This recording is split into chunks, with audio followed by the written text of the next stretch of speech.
Gisubay na karon sa mga opisyal sa Barangay Alegria sa lungsod sa Cordova kung si kinsa ang responsable sa pagpanglabay sa mga medical waste sa usa ka bakanting luna sa Purokman, Talisay.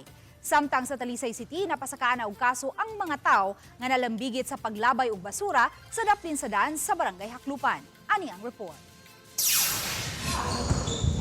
Niadtong Lunes sa buntag, August 3, nadawat ni Konsehal Romnick Amorin, Chair sa Committee on Environment sa Barangay Alegria, ang taho nga may gipanglabay nga mga medical waste sa usa ka bakanting luna sa Purokman, Talisay. Sa banabana ni Konsehal Amorin, kapin sa 2 ka kilo ang gidaghanon sa mga medical waste nga gilabay sa dapit. Busa gipadangat niya kini ngadto sa Municipal Health Office ug sa buhatan sa Solid Waste Management sa lungsod.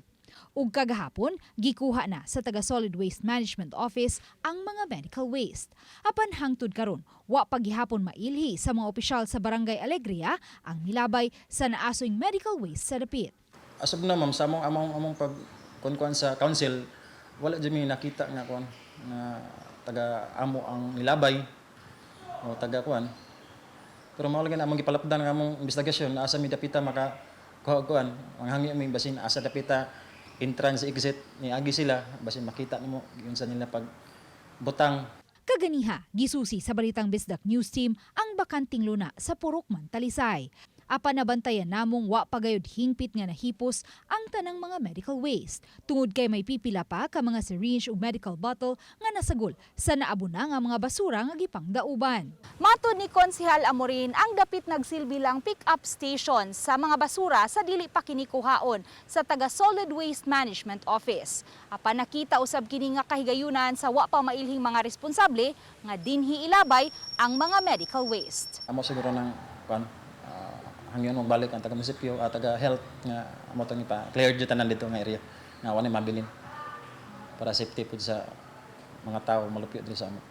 Dugang ni Konsehal Amorin, di kini ang unang higayon nga may mga medical waste nga gilabay sa ilang barangay. Niadtong January 2021, atol sa pandemya, may mga medical waste usab nga gipanglabay sa bakanting luna sa Purok. Sa social media page sa lungsod sa Cordova, hugtanong gikondenar ni Mayor Cesar Didoy Suwan ang matod pa pagpanamastama sa kalikupan. Gipasidan aniya ang mga Cordobanhon sa posibleng ipahamtang nga silot ug multa sa mga magpataka og labay ug mga medical waste. Samtang sa Talisay City, gipasakaan og kalapasan sa Republic Act 9003 o ang pagtransport ug paglabay sa mga nakolektang basura sa dili prescribed waste disposal facility ang mga nalambigit sa paglabay sa mga basura nga gikarga sa wing van sa daplin sa daan sa Barangay Haklupan niadtong Lunes sa kadlawon. Dugang mga personalidad pa ang posibleng pasakaan og kaso. Gi-impound pa usab hangtod karon ang wing van nga mo'y gikargahan sa tune-tuneladang mga basura. Nakig-alayon ang City of Talisay Traffic Operations Development Authority kun City Toda sa LTFRB aron masusi ang prangkisa sa mong wing van nga matod pa gikan pa sa La Union. Coordinate kanto sa LTFRB Region 7, nasuta dito nga wa gyud record sa Region 7 katong nga klase sa franchise.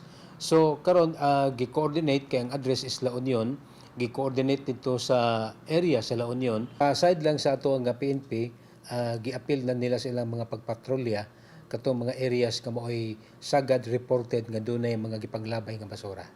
Uban ni Marlon Melgazo o Godfrey Rilien, Luan Merondina, Balitang Bisdak.